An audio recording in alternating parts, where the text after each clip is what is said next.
Bienvenue à chacun et à tous. Au sommaire de cette édition, ce 11 mars, c'est la journée mondiale de la plomberie, une journée internationale ayant pour but de mettre en valeur le secteur de la plomberie face aux enjeux sanitaires. Nous en parlerons dans cette édition. Accroître la présence des femmes dans les métiers du numérique aujourd'hui est plus que nécessaire de la reconversion vers ce nouvel outil de travail. Dans cette édition, elle nous parle des difficultés. Et puis hors de nos frontières, la junte malienne reporte Sindié le référendum constitutionnel, mais rassure des élections qui auront lieu en février 2024 pour permettre le retour des civils au pouvoir.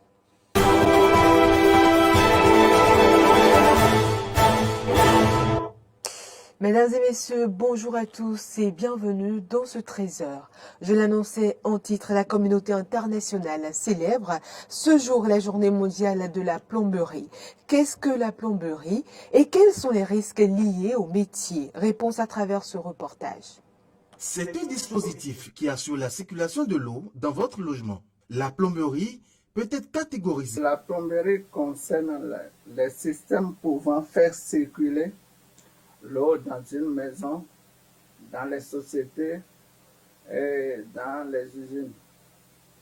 La plomberie, on peut catégoriser sur trois parties. La première partie est l'évacuation des eaux usées, évacuation des eaux pluviales et évacuation des eaux vannes. Toute profession, peu importe sa nature, nécessite une formation de base pour avoir un minimum de connaissances. Pour devenir plombier, tu dois aller faire la formation chez un maître plombier ou bien dans un lycée. Mais tu dois savoir lire et écrire au moins. Au moins, un plombier doit avoir son CEP, un certificat d'études primaires. Comme les autres métiers, la majorité des plombiers rencontrent plusieurs difficultés, mais qui n'émoussent pas leurs ardeurs. On rencontre beaucoup de difficultés aux côtés des matériaux, des difficultés sur les chantiers. Quand un propriétaire t'amène sur son chantier maintenant et tu ne fais pas partie de l'équipe du chef chantier, tu vas rencontrer beaucoup de difficultés. Même ça arrive souvent et les maçons nous mettent des bâtons dans les roues, ils vont mettre des ciments dans tes tuyaux parce que tu ne fais pas partie de leur groupe.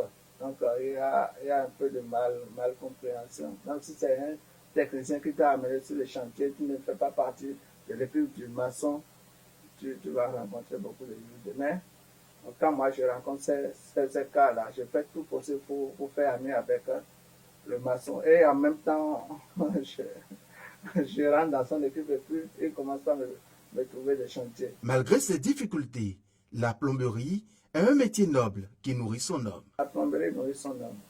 C'est la plomberie qui fait que PVP est reconnu sur le plan national aujourd'hui. C'est les mains d'eux qui ont fait que moi j'ai pu ouvrir ma première boutique. Et je continue toujours de faire la plomberie jusqu'au jour d'aujourd'hui. La plomberie est un métier noble. Et moi, je ne regrette pas d'être plombier. La plomberie nourrit son homme. C'est vrai qu'il y a un peu, de trucs dedans, il y a un peu d'accident dedans. Le métier de la plomberie est l'un des métiers les plus délicats dans les travaux à faire dans la maison. Aussi, faut-il que la personne qui va réaliser les travaux soit hautement qualifiée pour réaliser la prestation qu'on lui demande. Bonne fête donc à cette communauté. À l'ère du numérique, les femmes de médias ont très tôt compris qu'il faut se mettre au pas. Dans la reconversion vers ce nouvel outil de travail, elles se retrouvent face à certaines difficultés. Écoutez quelques-unes au micro de Grâce à Valipé. Pour moi, les femmes des médias sont très portées aujourd'hui vers le numérique. La preuve, vous aurez remarqué que dans notre secteur, beaucoup d'entre elles ont commencé par exercer les nouveaux médias liés donc à ce numérique-là. On a de plus en plus beaucoup de blogueuses qui sont des femmes. Nous avons également des vlogueuses qui sont des femmes et des femmes qui sont professionnelles des médias et qui aujourd'hui utilisent ces nouveaux médias, notamment l'outil qu'est le numérique, pour pouvoir mener leurs autres activités qui aujourd'hui, bien sûr, les rend plus épanouies que celles qui sont dans le format traditionnel des médias. J'ai lancé la première chaîne en ligne 100% environnement au Bénin. C'était en 2017. J'ai commencé sur YouTube. Ensuite, on a lancé le site internet pour la chaîne. Et puis après, tout doucement, l'équipe a grandi. Aujourd'hui, depuis le 1er mars, on a lancé le premier journal télévisé 100% environnement. Et c'est le lieu de dire que, évidemment, les questions de précarité de la presse sont réelles. Et que voilà, pour cette initiative qu'on a lancée, le journal télévisé 100% environnement, on a besoin vraiment que toutes les structures qui interviennent dans ce domaine-là puissent nous inviter pour les reportages qui sont payés pour qu'on puisse tenir la route et continuer réellement à rendre l'information environnementale accessible à tous en langage terre à terre. En tant qu'acteur ou actrice des médias, quand on parle du numérique, c'est notre monde.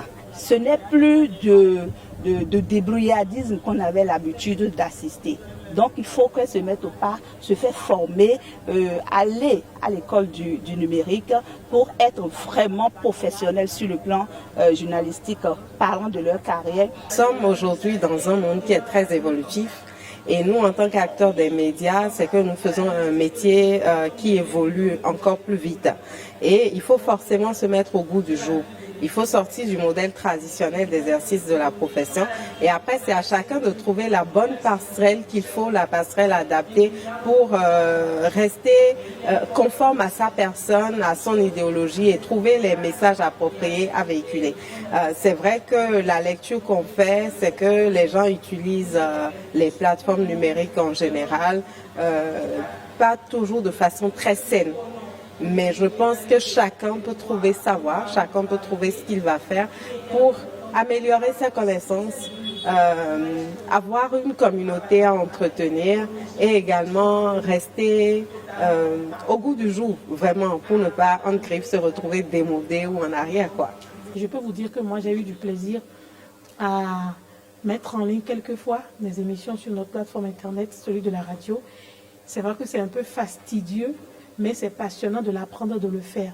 Donc, les nouveaux médias sont une opportunité pour la femme des médias, la femme journaliste. Et je pense que nous devons nous en servir davantage et pas seulement pour nous amuser. C'est des outils aujourd'hui qui rapportent beaucoup et qui permettent à la femme d'être autonomisée. Et ça permet cette réelle inclusion du digital que promeut la Journée internationale de la femme de cette année.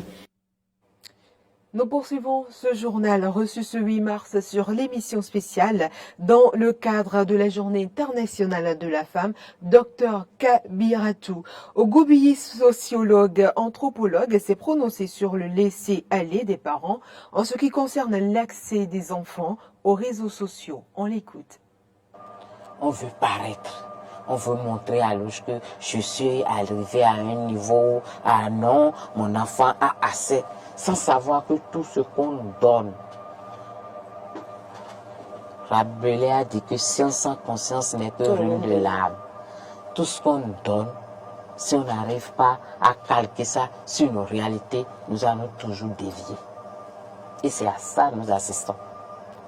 Tout ce que nous pouvons faire, c'est de revenir en nous-mêmes et d'éduquer nos enfants.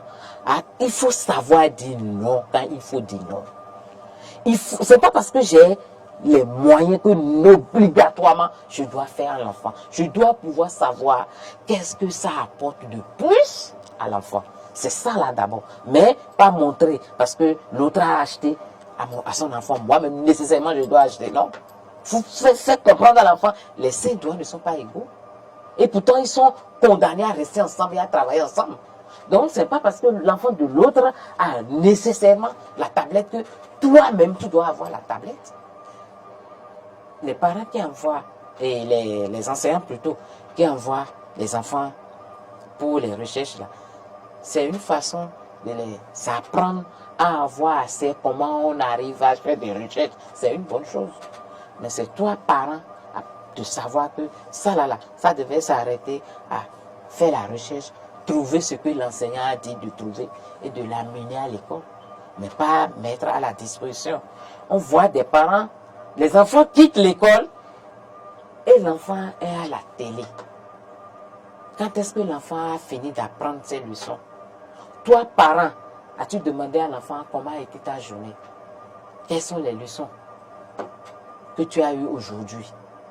Moi, je dis souvent à la maison, même si tu n'es pas encore prêt pour apprendre la leçon du jour là, concentre-toi, lis ça 3 fois au moins avant de déposer.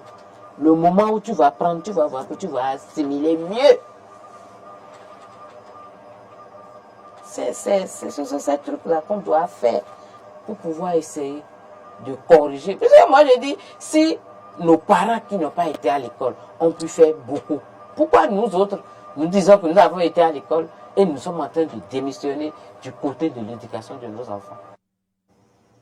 Nous restons avec Dr Kabiratou Goubiyi au cours de la même émission. Elle est revenue sur ce qui constitue un frein pour l'accès de certaines femmes au numérique. Suivons ses propos. Et je disais tantôt qu'il y a le problème d'alphabétisation. Et il y a le problème aussi que les pesanteurs socioculturels là sont toujours là.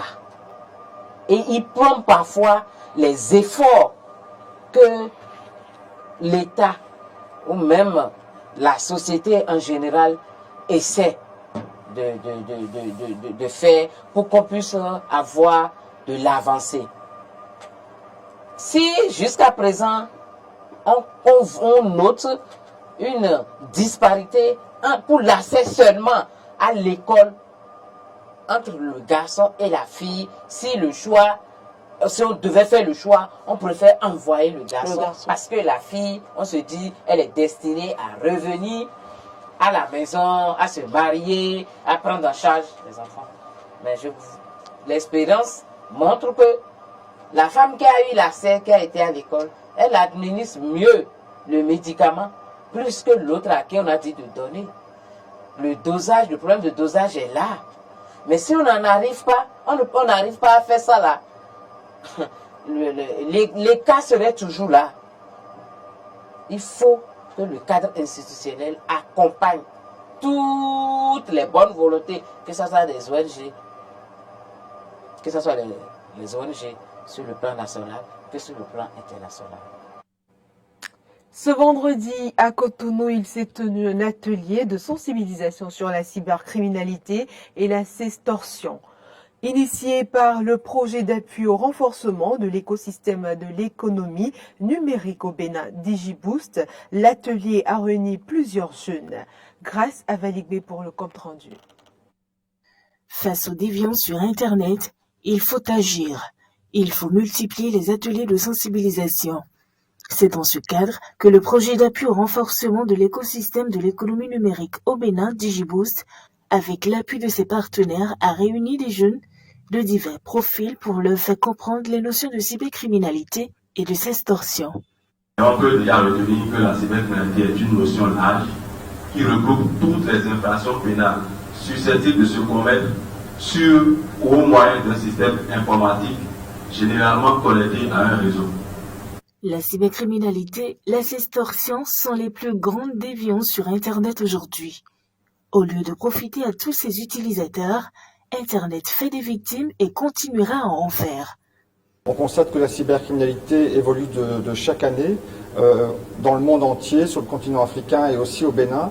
Pourquoi? Parce qu'on a un taux de pénétration d'Internet au Bénin qui a explosé entre 2016 et maintenant. Qui dit Internet sur son smartphone dit des échanges via le net et donc dit développement de la cybercriminalité.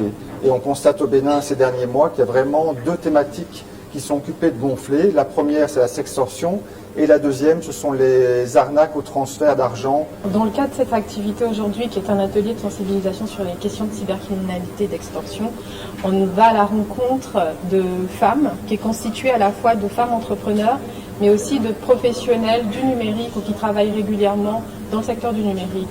L'enjeu ici, c'est de les sensibiliser et prévenir les questions en lien avec la cybercriminalité et la sextorsion pour s'assurer qu'elles sont outillées au mieux dans leur quotidien au travail, mais qu'elles servent aussi de relais et de levier, de vraies ambassadrices pour partager les bonnes pratiques de comment est-ce qu'il faut faire attention, comment est-ce que chaque citoyenne béninoise devrait prendre en compte les enjeux du numérique et adopter les habitudes qui les protègent au-delà de toutes les opportunités qu'offre le numérique aujourd'hui. Et parmi les participants, c'est plusieurs victimes de l'une de ces formes de déviance sur Internet. Déjà en février, j'ai installé WhatsApp sur mon téléphone et lors de la vérification de ma SIM, le numéro que j'ai reçu en fait était un numéro truqué. Et automatiquement que j'ai accédé à WhatsApp, le gars a pris contrôle de mon WhatsApp en même temps. Et malheureusement pour moi, je n'ai pas été assez vigilante. J'ai désinstallé. Et le temps de réinstaller, c'est fini pour moi. Il a pris contrôle. Donc j'ai dit, ça m'a tellement frustrée. Parce qu'il a dit, ok, tout est donné, je vais les mettre sur la web. Ça m'a choqué. J'ai dit, bon, c'est le moment d'en savoir plus en fait. D'en savoir plus sur la cybercriminalité, les différentes formes de la cybercriminalité, comment est-ce que ça marche et comment est-ce qu'il faut faire vraiment pour ne pas tomber dans le piège. J'ai été victime également de cela. Il y a un monsieur avec qui je dispute fréquemment et qui m'a écrit, qui m'a demandé, je pense, 2000. Ça m'a vraiment étonnée parce qu'on n'avait pas ça comme une discussion. Et donc, qu'est-ce que j'ai fait? Je lui ai écrit également sur WhatsApp, je lui ai dit, je viens de recevoir tel message. Est-ce que c'est réellement toi qui es derrière? Il a dit non, ce n'est pas moi. Il a été étonné. Et généralement aussi, pour les femmes, on tombe dans un autre piège. Le piège où on est amoureuse et on envoie des photos qu'il ne faut pas. On ne sait pas comment les relations amoureuses finissent généralement, mais quand le monsieur est déçu, il prend ces images-là pour en faire tout un chantage. Au moins 50 jeunes sont sensibilisés sur les déviances sur Internet. À leur tour, ils devront porter le message pour une meilleure utilisation de Internet. Une note sportive à présent. Gernot Rohr, le nouveau sélectionneur de l'équipe nationale du Bénin, a dévoilé hier la liste des joueurs retenus pour la 3e et 4e journée des éliminatoires de la Coupe d'Afrique des Nations en Côte d'Ivoire 2023. Au total, 25 joueurs auront pour mission de défendre les couleurs nationales. C'est à l'occasion d'une conférence de presse tenue à Cotonou ce vendredi 10 mars que Gernot Rohr a rendu publique sa première liste en tant que sélectionneur du Bénin. Une liste qui entre dans le cadre de la double confrontation entre le Bénin et le Rwanda pour le compte des 3e et 4e journées des éliminatoires de la Coupe d'Afrique des Nations Côte d'Ivoire 2023. En plus de Saturné Alagbé, Marcel Dandilou, Serge Obassa et Khaled Adeno, voici les joueurs sur lesquels Gernot Rohr souhaite s'appuyer pour ses premiers pas.